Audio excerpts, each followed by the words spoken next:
thoughts on the opportunity here that you have and also coming home to the Bears? Did you ever kind of imagine that you'd land here? I mean, I always wanted to land here. Definitely growing up, obviously, I was a pretty big Bear fan, so it's a dream come true for sure to be able to play here. Definitely excited for the opportunity. You know, it's a young team. It's an exciting team. I think we could do a lot of things. Is the appeal also there knowing that there is opportunity on that offensive line to kind of be a part of the mix? Yeah, definitely. You know, you always want an opportunity. You always want a chance. You know, that's what camp's for. Just trying to go out there, do your best every single day. I mean, help the young guys along, do what you could do to be a good teammate, and just see what happens at the end of camp. What was your fandom like growing up? What were your favorite players, the peak experience? Oh, God, yeah. I mean, I'll never forget the Super Bowl where Hester returned the opening kickoff and everything, all that stuff. I mean, I grew up with all of that. Urlacher, you know, Briggs, Olin Kreutz, all those guys back there in the day. So I was a big Bear fan growing up. Does it hit you when you walk in as an employee? Mm-hmm. Yeah, it's pretty cool pulling up the House Hall the first time, for sure. As a Bear, you know, that was something special I'll never forget. Who was the first jersey that you owned? Ooh, I think it was actually Kyle Orton. Yeah, I know. So that shows you how much of a Bears fan I was. Yeah, that was. I think it was. Yeah. It was, I think because I don't. I think it was him. Yeah. Actually, I think it was Marty Booker. I take that back. It was Marty Booker. Yeah. Back when I wanted to be a receiver. Yeah. How did your family react to all of that? They were so excited, you know. It was like I got drafted all over again. You know, they're all so excited. They're all going to come up to camp as much as they could. Obviously, preseason games, they'll be here. My family is big tailgaters, so they'll do that right for sure. So it's exciting. What's the last couple months been like just dealing with the uncertainty of not knowing what the 2022 season would bring for you? Yeah, it was tough. I had an injury at the end of the last season, too, so I was rehabbing a lot. So, I mean, as an older guy, that's always in the back of your head, like, oh, the team's going to be nervous about me, whatever. So, you know, there's nothing you could do. Just put your head down and work every single day. Just be in the best shape you could when you get that call, you're ready to go. When did that call come to you, and who was it that communicated? Yeah, it was, I mean, so what, I signed Monday. I think the call came Saturday. They wanted to work me out, and then I think I worked out Saturday or Sunday and then signed me Monday. So it happened real quick, that's for sure, yeah. Michael, Ryan Poles has told us a lot about wanting some nasty, some attitude as offensive lineman. You seem like a really nice guy. I mean, you got to be able to flip that switch, right? You know, I feel like that's a lot of O-line guys. We're easy to talk to, easy guys. But, you know, when you get on that field, you got to be able to flip that switch and play football, right? And you got to do what you got to do sometimes. Where do you expect to play?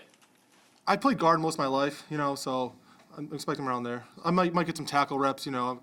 Versatility, that's something I've always been able to do. You know, I've played pretty much every position but center. So, you know, I'll just, wherever they need me, I'll play. It happens all the time that veteran guys help young guys who could end up taking their job. Did that ever happen to you when you were a young player? Did somebody, you know, help you? And Yeah, there were some guys. I mean, back when I was in Denver, Ryan Harris, Tyler Columbus were huge for me. You know, going into, I think it was my second year, there was an injury. I ended up starting at right tackle for the rest of the season.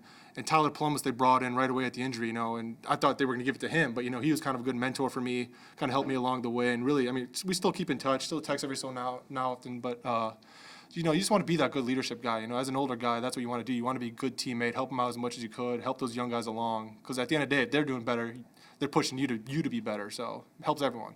from a human nature standpoint, how difficult is it to really accept that? I mean, it is. It definitely is. But I mean, it's part of the business, right? I mean, there's only 5 guys that could start. So if you're not the starter, you need to be able to push the starters, right? So I mean, if I'm making someone else better, he's going to make me better.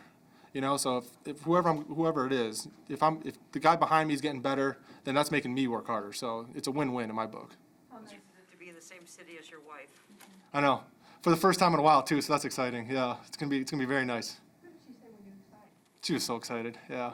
She was probably the most excited person I've been with my family. So, yeah. Has your time in Denver helped you as you get familiarized with this run scheme? Like, do you open up the Getty playbook and say, "Oh yeah"? Yeah, there was definitely a lot of parallels for sure.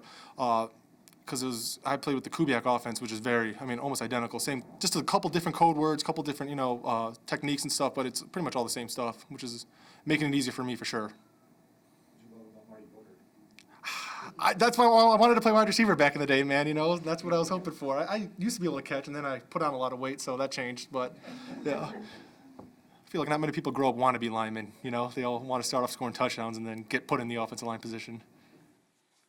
Michael, you were talking about how the offensive line is in such influx at this point in training camp and heading into the season. And Riley was saying how every day is crucial for the line and the work that you guys are putting in.